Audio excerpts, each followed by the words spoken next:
Oh my God. So I'm just, again, documenting my first experience with a Gibson custom shop. I want to go ahead and tell you how much I paid for this thing, because I'll let you be the judge of whether it was actually a good price or not. As far as I know, this is not a Murphy Lab unless broken headstocks are part of the Murphy Lab. I'm doing this for insurance purposes, not because I'm a stalker. It's a very exciting day, if this goes in the YouTube video, for this guitar. It's not been a long time coming, but it's something I've wanted for a while, so we're just gonna do this really quick. I'm not gonna scare the UPS guy, but I'm gonna just set us right there.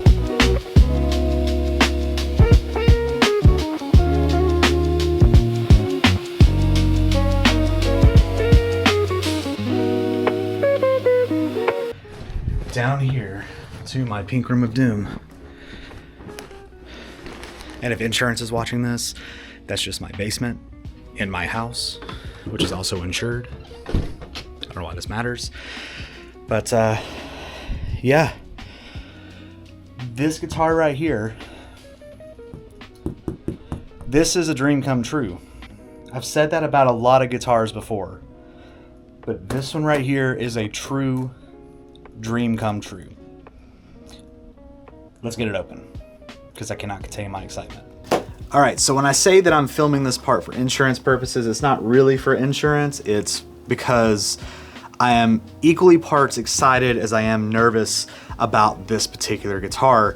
And I'm gonna tell you why here in just a second. I've already cut the tape up here, so that's all I've done off camera. And yeah, I'm gonna try to see if we can get this out. If I didn't open it upside down, setting it down nice and gentle here. I'm gonna have to block that because that's doxing myself if I don't.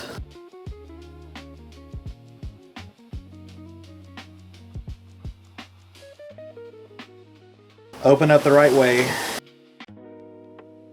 I gotta say, for what is in this case, yeah, for what I gotta say is in this case, it wasn't packed the greatest, but it's okay. It's okay. I'm really hoping that in this case, it's fully intact. So we're going to, and this is so exciting.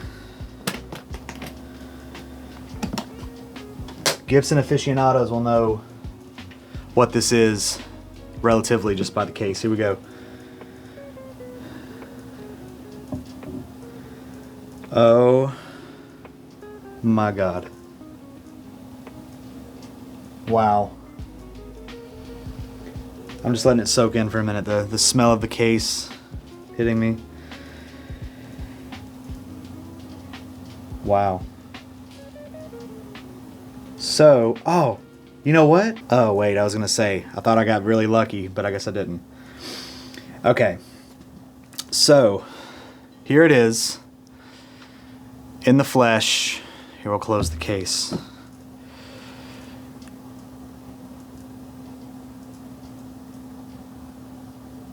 And there is what I was nervous about, if you can't tell. This 1954, not a real 1954, but this custom shop VOS gold top has a broken headstock, or had a broken headstock. And from the pictures, I couldn't really tell how well it had been repaired. The pictures did show, obviously, that it was broken. And it looks like the repair was done fairly well, as you can maybe see on the back in camera 2 here. Yeah, the headstock cracked all the way around through there. A relatively clean break, if I can talk today. Relatively clean break. And it looks like it's missing some chips out of it, but it looks like it was repaired okay. As I set it down on the case like that, probably not advised, but because of that repair right there, I got this thing for, all things considered, a steal. Now it is missing the pick guard, which is kind of a shame. I will probably have to try to find a pick guard for that. That is if I decide to keep this thing. Because there are a couple things about it that I'm like, I really don't care about as far as like my research goes. And obviously the gold top finish, I'm not a big gold top fan, but I'm willing to make an exception for this thing. So just upon inspecting it, I can feel the first thing that I had read about with this, and that it is very light for a Les Paul. And it's a solid body. It's not chambered, to my understanding. It could be. They could have done the thing where they, drill the holes in the body. I don't even know what year this is. And the serial number doesn't really help much. I'm sorry if you can't see much on camera too there. But, yeah. Super exciting. This is my very first ever custom shop.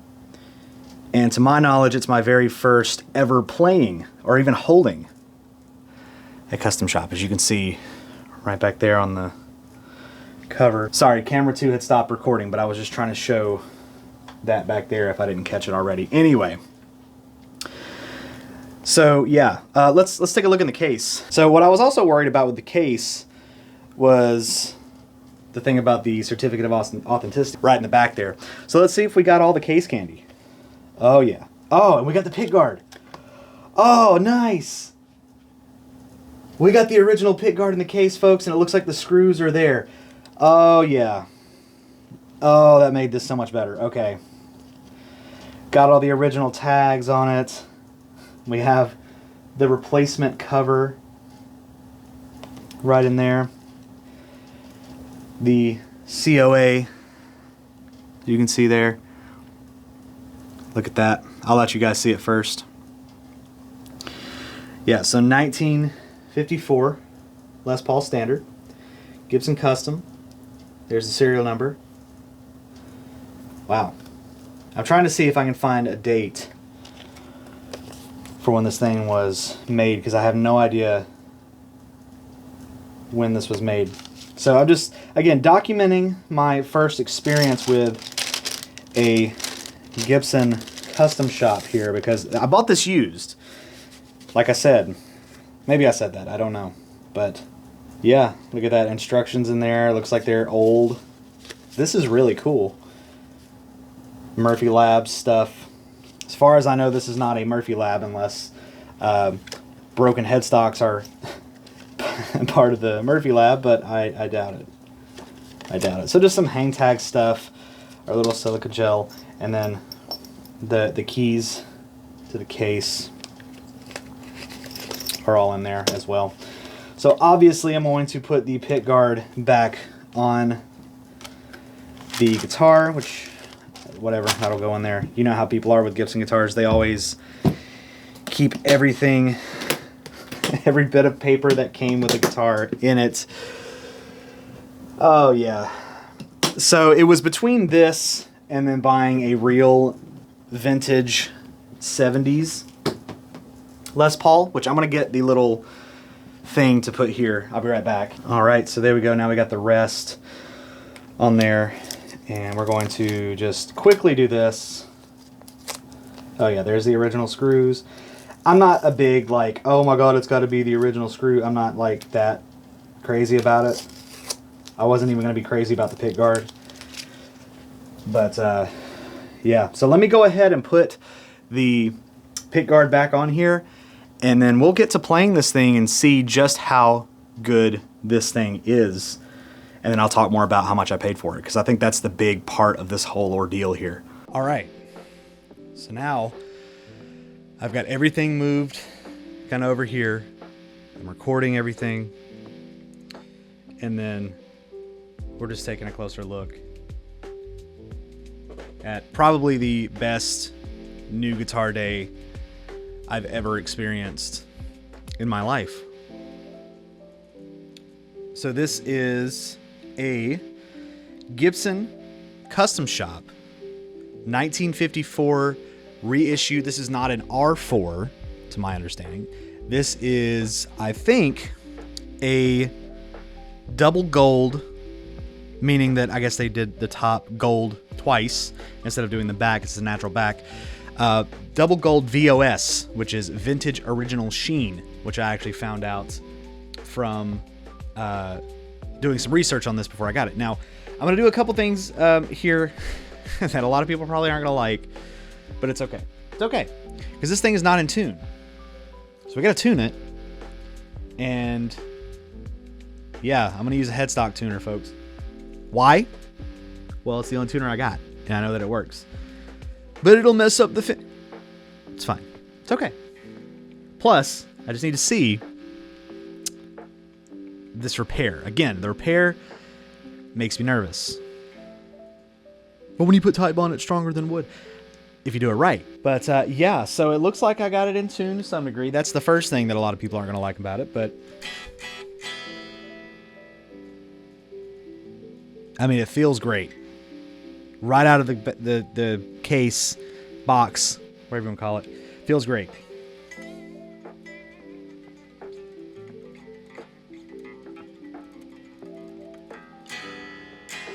It's going to go out of tune a little bit, but that's okay. So I want to go ahead and tell you how much I paid for this thing, because I'll let you be the judge of whether it was actually a good price or not. I got this thing from Guitar Center used for out the door $2,400. To me, considering that the cheapest one that I could find on Reverb, maybe on Guitar Center used, was like $3,500, maybe $3,900, somewhere in the ballpark, like hovering right around $4,000 used. To me, says I got a pretty good deal on it for $2,500. Now, I get it. The elephant in the room is that it's got the broken headstock. Feels great. The neck is a big, chunky kind of neck, very much akin to my 50s standard. So let's plug it in. This is the second part that people aren't going to like, and that is I'm going to use Neural Amp Modeler. I have my Blackstar HT5, but I just don't feel like miking it up. So I'm going to plug it into Neural Amp Modeler, and that's going to give us a pretty good idea of what this thing can do, because it's not set up or anything. Well, I mean, it's set up, but I haven't done anything to it myself. So I'll kind of retune it a little bit, and then we'll get some playing going on.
First and foremost, if you've watched this far, I just want to tell you guys, and gals, if you happen to be watching, thank you.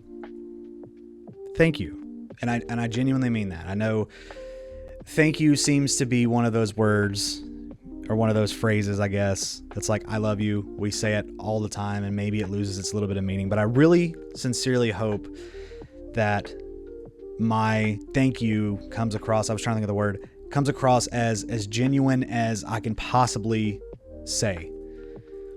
Because without you, I'm making use of the second camera, damn it. Because that second camera was also because of you and you. This would not have been possible. It would not have been possible. This is just an absolute dream come true. And I could not have realized it without all of you guys and girls or whoever watches this channel. Could not have done it. Really everything that I've bought, sold, traded, whatever is because of you guys. This is like the echelon, the pinnacle, the peak, the top of the heap is going to the Gibson Custom Shop. Now, yes, I know I got it used. Yes, I know the new will wear off at some point and it'll become another guitar in my rack. Or will it? Because this is a goal that I have strived for. Not just, I mean, not even like this specifically, just a custom shop. Because I had a bunch of different custom shops in mind. This was one of them. The 54 with the wraparound tailpiece. The P90s. The gold top, believe it or not. This was a guitar that I lusted after. And the opportunity arose and I was able to accomplish that dream, achieve that dream. All because of all of you. And I could not be more grateful for it. So from the bottom of my heart, thank you. We need to come up with a name for it. I'll take suggestions in the comments. And the only reason I say that, I don't normally name my guitars, but because it's got the cracked headstock, I kind of want to do a play on that. We'll see. We'll see what we can do. So leave me some comments, you know, per usual, subscribe, do all the good YouTube stuff that you guys have already probably done. But thank you very much. We're going to see more of the 1954 Custom Shop gold top on the channel where it deserves to be. I hope you guys have an awesome day. Flub the ending there. I'm just so flustered, but thank you very much. I appreciate it. I'll catch you guys in the next video.